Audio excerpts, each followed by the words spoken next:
What's up, you guys? Welcome to Boss Level 8, where we make fun of movie critics. We watched Lego Movie 2, the second part, because that's what it's called. And if you can't understand what this movie is about and what the theme and tone is going to be based on that title, then you got problems. And I have a feeling that this critic whose review we're going to read and make fun of has those problems.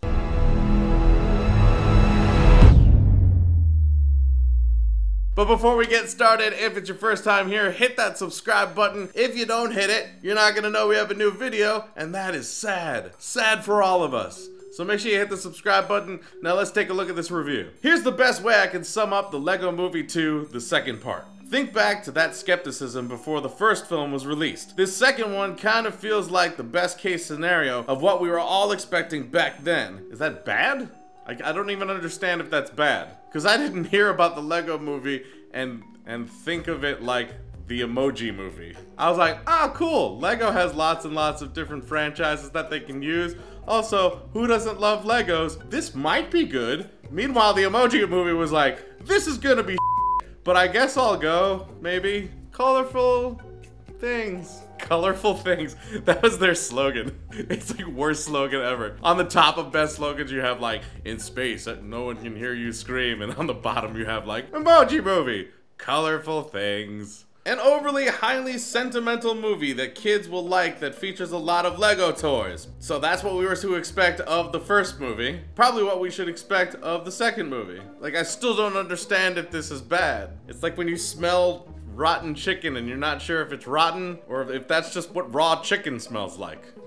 That's the most confusing thing ever. It's even worse when like a little bit of the cling wrap on the corner is peeling up and you're like, it's definitely bad, but nah, it doesn't smell bad. Is this chicken? This is fish. Unfortunately, the magic that drove the first film just feels missing from this second installment. I would say that I understand what you mean, but I still don't understand the first part where we were expecting exactly what we got, and then we got it, but then this one, we also got it, just not as much?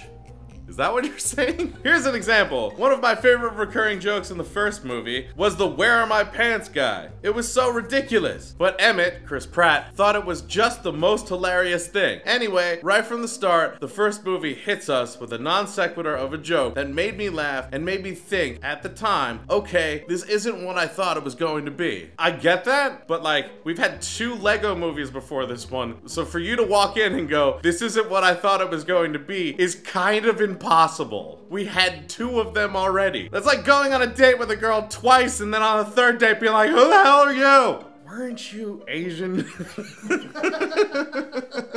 There's just nothing remotely like the guy missing his pants in the second movie. There is that one grandma who took her top off. Spoilers, that doesn't happen. That was in the theater. That was in the theater, right? That's why I didn't want popcorn. In the Lego Movie 2, the whole movie is framed by what is happening in the real world house. Yeah, because that was revealed in the first one, and we can't really reveal that again, because that would be weird. Not much of a surprise. If in Sixth Sense 2, where it's like, oh my god, Bruce Willis is still dead? And for me, it just seems to take away from the magic of the whole thing. We spend a surprising amount of time with real human beings in the Lego Movie 2. This movie is like an hour and 45 minutes, and I would say there's probably 15 minutes of people. And to be fair, a normal animated movie is like an hour and 20, maybe an hour and 30. So they tacked on extra time for humans. You're fine.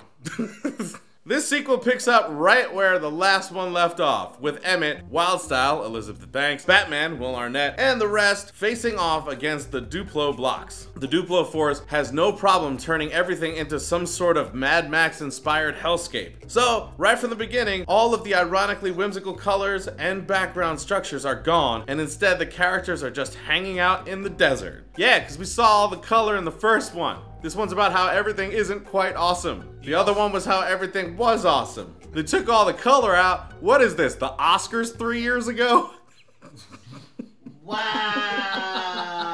And since there's no Lego infrastructure, this limits the number of fun sight gags. Yeah, but they like immediately leave there, and the fun sight gags go crazy from then on. They're there for a very, very slight moment. It's like when you're going somewhere specific with your friend, and it's like, real quick, I gotta stop in the gas station. The gas station isn't the fun part of your trip. You're there for like 5 minutes so that they can grab a Monster at a power bar and maybe flirt with the person behind the counter as long as it's not like a 40-year-old man, and then you go to the thing you're going to. That's where the sight gags happen. Another odd choice is the character of Rex Dangervest, also voiced by Pratt. Look, here's the deal. Your love of Rex will most likely determine your feelings on this movie as a whole, since Rex is in this movie a lot. Well, that makes a lot of sense. If you don't like one of the main characters, you might not like the movie. I can understand that. Don't see Batman if you're like, Batman sucks. Rex is basically a 90-minute inside joke referencing Pratt's own transformation from lovable schlub Andy Dwyer on Parks and Recreation, which is still how we knew Pratt best in early 2014, to the action movie star of the Guardians of the Galaxy and Jurassic World movies. I feel like we're about to find out why that's bad, considering everything in this movie is an inside joke. I don't really feel like it's that bad. I feel like it's pretty much on course.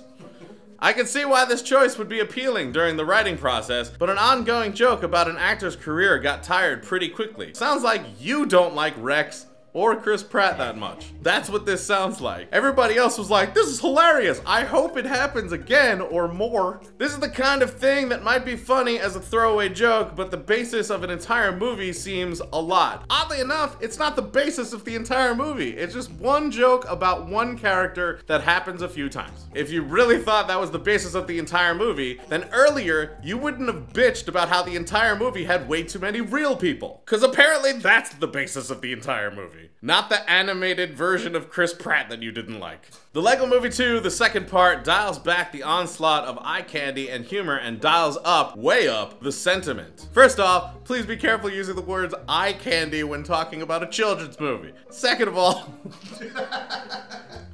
all, they can't just hit you in the face with a barrage of references and jokes and craziness like they did in the first one and in Lego Batman and expect people to have any kind of enjoyment. They have to do something somewhat different. Otherwise, you'll be like, this is the same thing as the other thing, which you don't get to do in this review, so you chose to go, this isn't the same thing as the other thing. And now you're just disappointed at that. So there's obviously no pleasing you whatsoever. To the point that here I am watching a movie about Legos and the whole thing felt a little preachy. It's a children's movie and they have a moral. Why are parents are literally complaining and like screaming to the skies. I don't really know if they're doing that, but screaming to the skies that there are no morals in things anymore and everything's just craziness. So we have a good moral and something that you can actually learn while being thoroughly entertained. Why is that bad? I don't get that. If there's no moral, it's just craziness. If there's no moral, it's Minions. During the first movie, I was watching a genuinely groundbreaking animated feature. This time, I was being lectured about why friendship is important. During the first movie, you had never seen a Lego movie before. So yes, you saw groundbreaking animation because you never saw it before and it broke ground. And again,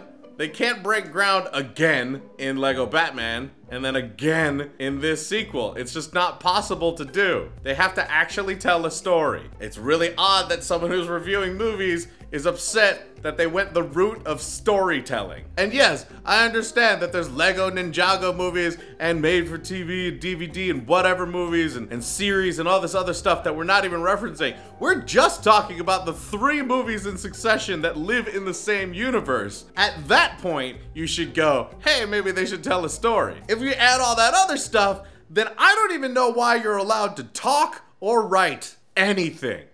The Lego Movie 2, the second part, isn't a bad movie by any means. It's just when you compare it to the first, it's pretty disappointing, which is something you shouldn't do. I don't even know why you're doing that. It should be treated as a continuation, not a competition. It's part of the universe. And this is where I considered making a dumb, cliche, everything is an awesome joke to end this review, but decided against it because this movie legitimately bummed me out because I love the first film so much. Oh well, maybe next time. You know what I hate? When people go, I was gonna do this, but I'm not gonna do it, and they're doing it while they're explaining that they're not gonna do it. That's just incredibly annoying because you're just like having sex with people like, I am not sleeping with you tonight. Like, you are currently having sex with me. Yeah, but I'm not going to. This is the part where I was going to do that, but I'm not doing that. But you're literally having sex with me. I know, but I'm not. I don't know what's going on now. Well, that review was just insane. Let us know what you thought of this guy's review and what you thought of Lego Movie 2, the second part. If it's your first time here, make sure you hit the subscribe button. If you don't hit it, you're not gonna know we have another video out, and that seems important. Also, we record these things live on Twitch, and there will be a link in the description so that you can check it out, hang out with us, make jokes, and sometimes those jokes actually end up in the video, which is pretty darn cool. So thank you guys so much for watching, and until we see you next time, geek out and game on.